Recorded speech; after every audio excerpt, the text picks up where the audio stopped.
So hello everyone, this is lecture 26 for the electricity and magnetism. In the last lecture we were discussing about the motional EMF, and moving forward we have a rotating rod.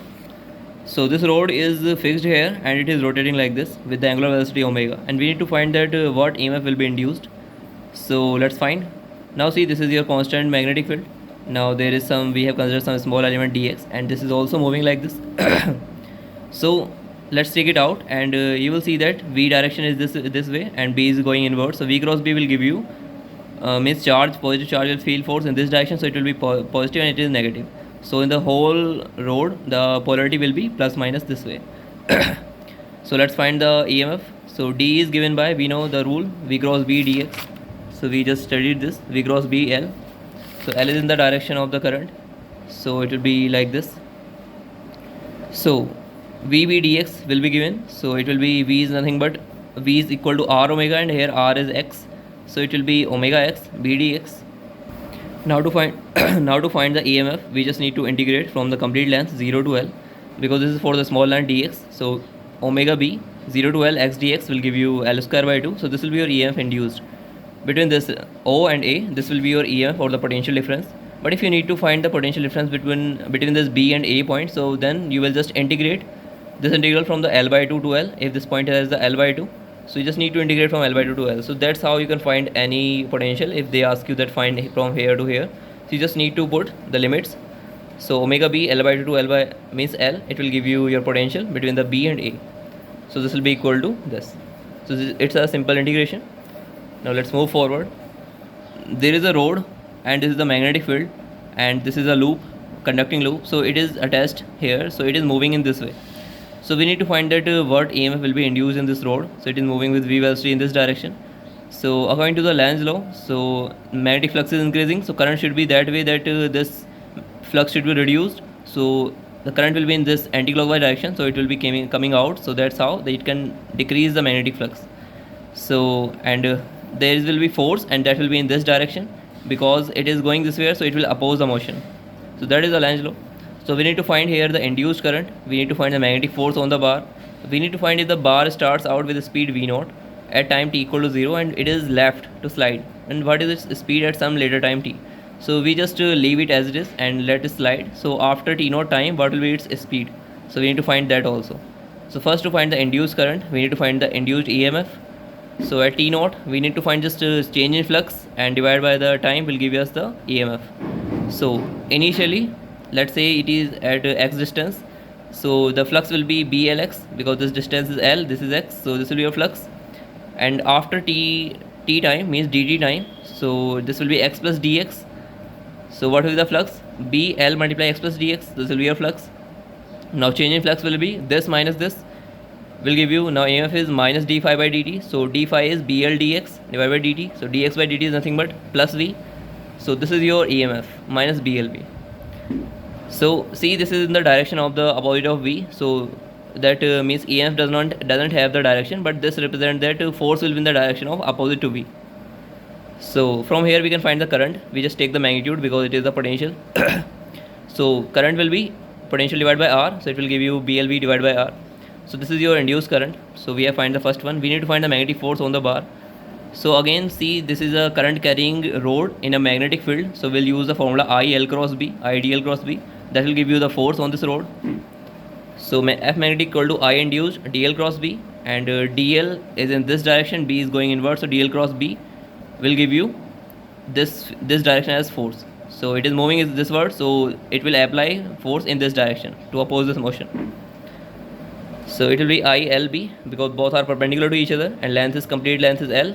So and I induced we already calculated, so just multiply here, so it will give you B square L square V by R. So this will be your force, and this direction is minus V. Now we need to find the third, that is if the bar starts out with a speed v0 at time t equal to 0 and is left to slide, what is its speed at some later time t. So let's see. First we need to see what is the force. Force is this, and we can write it in terms of the acceleration. So here if you just let it go, it will decelerate, means it will after some time it will come to a rest because force is in this direction. So initially its speed is v0 and deceleration is dv by dt, so m dv by dt equal to minus b square L square v by r. From here we can find the dv by dt equal to minus b square L square divided by rm and v. Now consider this as some constant k, so it will given as d by dt equal to minus kv, and we just need to integrate. Then we will use the separation of variable, we will come with the dv, and dt will go this side, and we just need to integrate v naught to v, means at any time t the v speed is v, initially it is v naught at t equal to 0, so it is a simple integration. It will give you minus kt, and this will give you log v by v naught. So let's see what we will get. We'll get log v by v naught minus kt.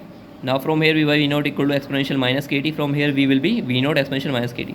So this is the speed at any time t. So see, this is the exponential term and it is decreasing, means the speed is decreasing exponentially. After a few times it will be very less. So that is the logic here, that after some time the speed should decrease, and from the expression we can see that speed is decreasing. So you must remember these things. The question can be asked from here. So let's see one more thing. So there is a square loop with side A, and this is a current carrying wire. So we need to find the magnetic flux through the square loop. So we need to find the magnetic flux first. So we know from the I, the magnetic field is decreasing upwards. Using the Ampere's law you can find. So what we need to find is flux. So let's consider some small area first, flux through this, and then we will integrate from dr from A to r plus A for the complete flux. Firstly, let's find the flux through this. So the area of the small loop will be AdR. So flux will be given by BdA, and B is nothing but mu naught I by 2 pi r from the Ampere's law. At any point it will be given by that expression. So mu naught I by 2 pi r, and the area is AdR, and we need to integrate r from r to r plus A complete length to get the complete flux. So this will give you, these all are constant, 1 upon r dr will be variable. So 1 upon r dr will give you log r, so it will be log x plus A. In place of x we will write r, so it will be log r plus A divided by r. So this will be your magnetic flux given by this expression. Now second is if loop moves with speed v directly away from the wire, then EMF is generated. So what EMF will be generated? So it is moving away from the wire, so it is moving this way. So see, this magnetic flux is decreasing when it is going this way. So according to the Lenz's law, it should increase. So the current should be in the anti-clockwise direction, so that magnetic field can increase and the flux can increase. So the current will be in this direction, and we need to find the EMF.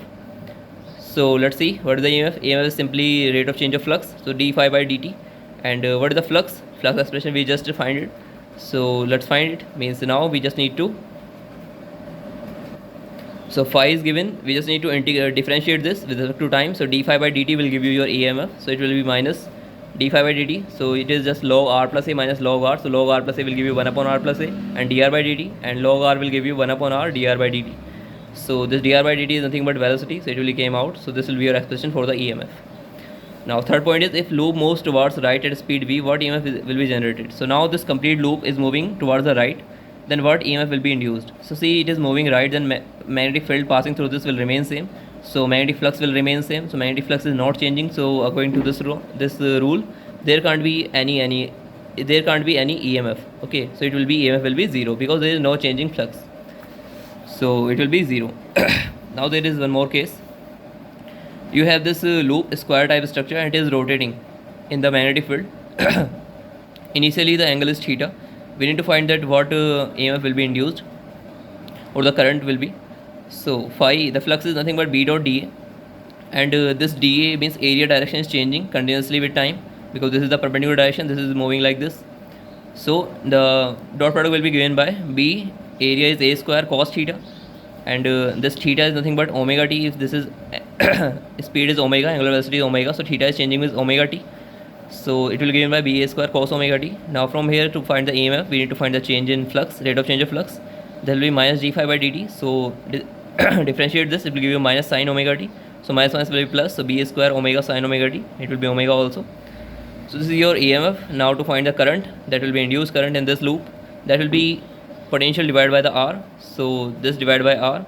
Now this is nothing but I naught, this is your current, and this is sin omega t. So this is nothing but alternating current, means it will give you positive value and the negative value. So half cycle it is moving forward and half cycle is moving backward. So now if you need to find the average current, that will be 0 because it is plus and minus equally. But if you need to find the RMS value, means root mean square, first square this, it will give you I naught square sin square omega t. Then you need to take the mean, it will give you I naught square, then sin square omega t will give you 1 upon 2. So it will be I naught divided by 2. Now you take 2 root, So I naught square divided by 2, and the under root will give you I naught divided by root 2. So that will be your RMS value. So you must remember the difference between the average and the RMS value. Now let's move forward the new topic, that is Faraday's law. So Faraday law. What is Faraday's law? So see, there are some observations first. So we know that if a loop is moving outward and there is magnetic field, then magnetic flux is changing and there will be EMF induced in this. So that we already studied.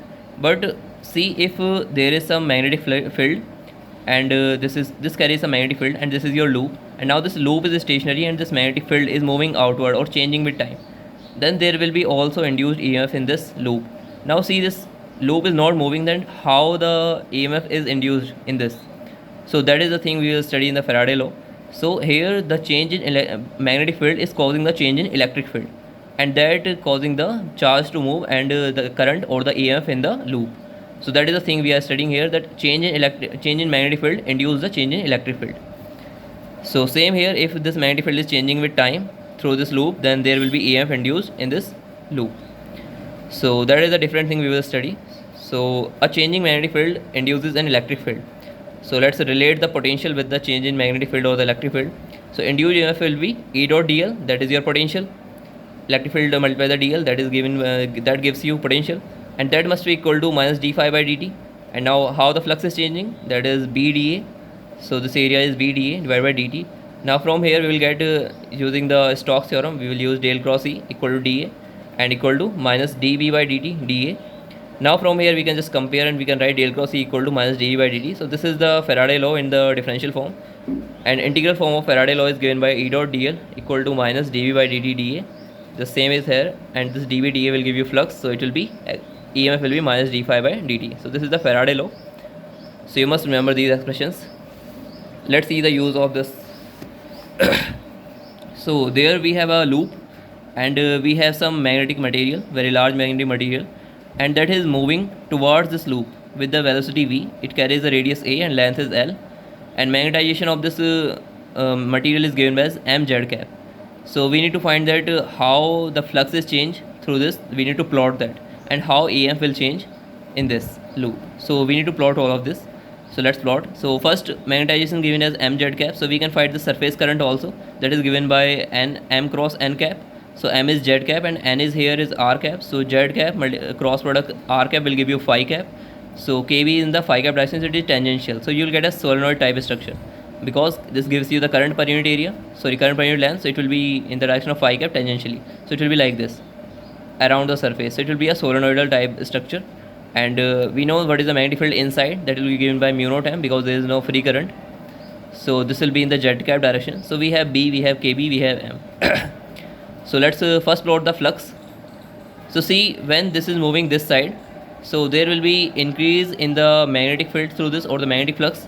So EMF will be like it will reduce the magnetic flux. So it should be in the clockwise direction. If it is coming towards you, then the current should be in the clockwise direction to reduce this. And when it is going outward, then flux will be reducing. Then it should be in that in the anti-clockwise direction, so that it can increase the flux. So that's how EMF will increase, means EMF will be induced. So first, when it is coming this way, so the flux will be mu naught m pi a square, because this is b a square. So b is mu naught m and this is pi a square. So this is increasing. When it is coming this side, it is increasing through this. But when it comes to this point, then the flux will remain same up to when this length is completed through this, pass through this. So flux will remain constant throughout that time. So that time will be, speed is v and length is l. So time will be distance by speed. So it will be l by v. So for that time the flux will remain same. So first it will increase, then it will remain constant up to passing this. Then when it is passed, it will start to decrease, and that will be like this. So that will be the plot for the means EMF, sorry, not EMF, though, for the flux. Now what is the plot for the EMF? So when the flux is changing, only then we will get the EMF. So here we are changing, here the flux is changing, and here flux is changing, and here flux is not changing. So we'll get EMF for only these two reasons, and it will be in the opposite direction because of the Lenz law. So for this increasing flux, we'll get the negative direction of the EMF, that will be this, and for this decreasing, we'll get the positive direction of EMF. So that's how the EMF will be induced, and there will be a spike only at these 2 points, and there will be 0 here, because d phi by dt is 0 here. So you must know how the curve will be, so that you can write in the question, or can you just see the questions and you can answer that. Now there is another way to find the direction of the induced current. Just like you have a magnet and it is coming towards a loop, so it is north and it is south, so the flux is increasing, so its current should be to decrease the flux, so it will be N will be developed here, and N will give you the direction of the current like this, and S, if it is going outward, then south will be developed and south will give you direction like this, so current direction will be like this. So you can just remember this notation to remember the current direction. There is one more thing for the today. You have a current loop, means it is not just a simple conducting loop, and it is placed in the magnetic field, and magnetic field is changing with time as B naught T square. So what you need to find is find induced EMF in this loop, induced current, and total charge that flows through the T0 to T naught. So what is the total charge flowed from the in T naught time? We need to find that. We need to find what is the induced current, what is the induced EMF, if resistance of the loop is R. So to find the EMF or the current, first we need to find the EMF. So EMF is simply change in flux divided by time. So it will be phi naught. Initially the flux is 0 because initially T equal to 0, so B will be 0. So but at T time the flux will be B naught T square and the area is pi a square. So this is your flux after T time. So change in flux will be this minus this, and divided by the time will be given will give you means d phi by dt. So d phi is B naught T square pi a square divided by means differentiating with dt will give you 2t here. So it will be pi a square 2t B naught. So this will be your magnitude of EMF induced. Now what is the induced current? That will be EMF divided by the R. So EMF is this divided by R. So this will be your induced current. Now we need to find the total charge passed through this means move through this loop in the T naught time. So we know what is the I. I is simply dq by dt. So from here we can just dq by dt equal to this, and integrating this complete term from the 0 to T naught time we can get the charge. So dq will be this, and integrating qt total charge will be given by integrating dq, and that will be 0 to T naught, and this will give you T square by 2, so it will be T naught square by R, and 2 will cancel out here and here. So this will be your total charge. And now see, there is this one way and there is another method to find the total charge, and that will be, we know induced current is dq by dt, and this is nothing but EMF divided by R. So that will give you current. So from here you can just see that dt will cancel out, and change in q will give you change in phi divided by R. So from here, if you know the change in flux and divide by R will give you change in charge, means total charge passed through that time. So what is the change in flux here? So at T naught time flux will be means B naught T naught square and pi a square, that will be your flux, and minus at 0 time it will be 0, so divide by R. So this will be your change in charge. So this will be your total charge passed, and this is the same expression as we get here. So you must remember this expression, very important expression for the total charge passed. So that's it for today. In the next lecture we will see the modified form of Ampere's circuital law, and then we will see the Maxwell's equation. So that's it for today. Thank you everyone.